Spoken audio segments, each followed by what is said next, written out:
ભાગવતની કથા આવી ગઈ. ક્યાં આવી? સુંદર મજાના સરસ્વતી નદીના કિનારા ઉપર. કયો કિનારો? પશ્ચિમ કિનારો. કયું ક્ષેત્ર? સમ્યાપ્રાસ ક્ષેત્રની ઉપર કથા આવી. કથા ગવાની ક્યાં? ગંગાના કિનારે. કોણે ગાય? વેદ વ્યાસે. કોણ ભણ્યા? સુખદેવજી મહારાજ. હવે સુખદેવજી મહારાજ કથા કોને સંભળાવે છે?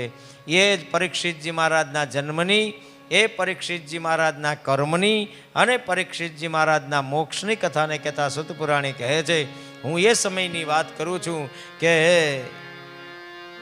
ભીમસેનની ગદાથી દુર્યોધનની જાંઘ તૂટી છે અને દુર્યોધનની જાંઘ તૂટી. દુર્યોધન કણસે છે, અસ્વસ્થામાં એને મળવા માટે આવે છે અને અસ્વસ્થામાં આવ્યા એ અસ્વસ્થામાં એ પૂછ્યું કે ભાઈ શેના માટે આટલો બધો દુઃખી છો?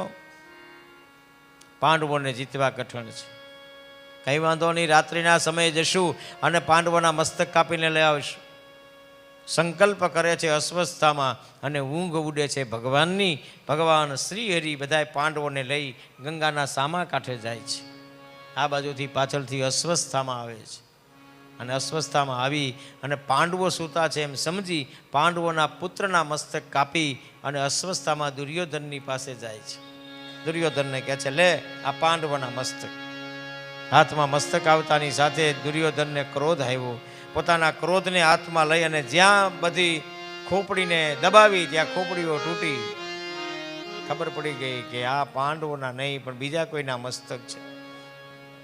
અંજવાળું થયું, પ્રકાશ થયો, ખબર પડી પાંડવોના નહીં પણ પાંડવોના પુત્રના મસ્તક કપાયેલા છે. દુર્યોધને ચીસ નાખી. આ બાજુ સવાર થયું. દ્રૌપદી પોતાના સંતાનોને જગાડવા માટે જાય છે. જગાડવા માટે ગયા તે સમયે ત્યાં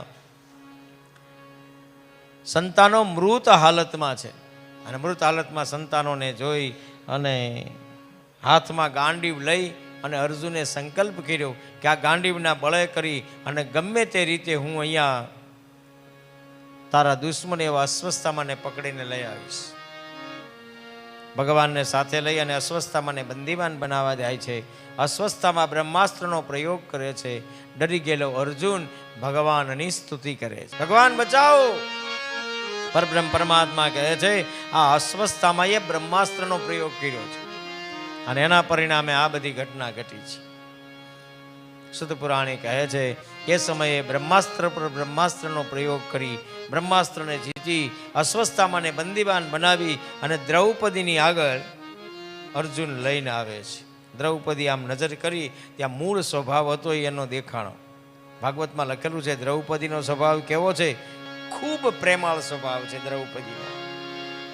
અને એ દ્રૌપદી જ્યારે અસ્વસ્થતામાંની સામે જોવે છે, આને છોડી મૂકો.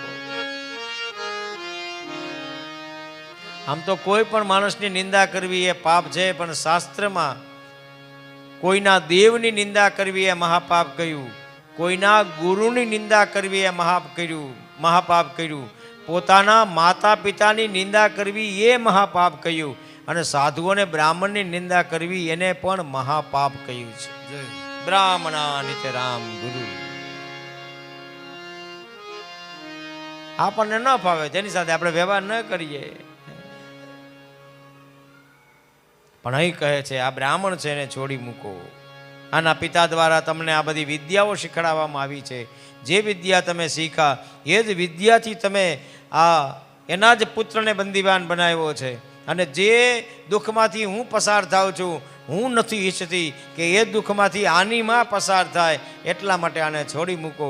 અને આખીરીમાં કહે છે એ કોપિતમ બ્રહ્મકુલમ રાજન્ય રજિતાત્મવી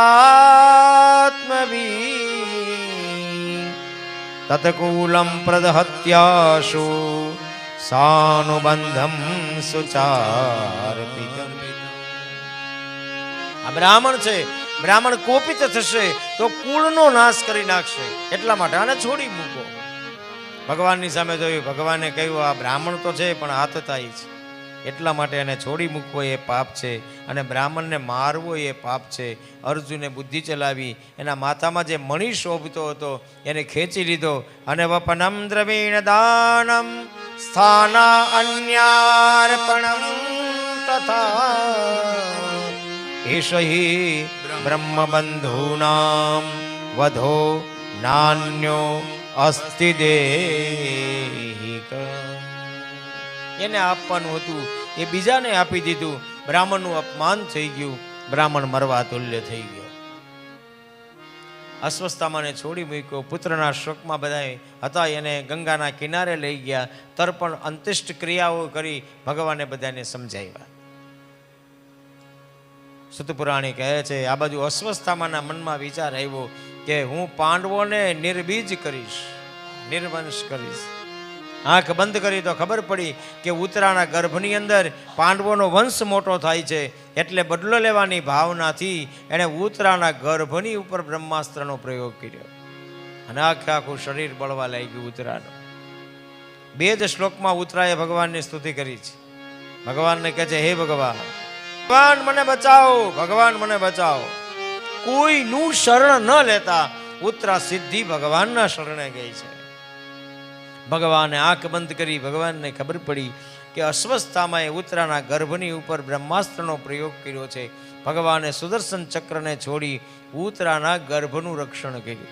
શાસ્ત્ર કહે છે માત્ર ઉત્તરાના જ ગર્ભનું રક્ષણ ભગવાન કરતો નથી, ઉદરમાં રહેલા હર જીવને રક્ષણ કરવાની જિમ્મેદારી ભગવાન શ્રી હરિએ પોતાના હાથમાં રાખી છે. કેટલી બધી પરમાત્માની દિવ્ય વ્યવસ્થા છે, પરમાત્માની કેટલી ભવ્ય વ્યવસ્થા છે. અને બધાના જીવની રક્ષા કરવાની જિમ્મેદારી ભગવાન કરે છે.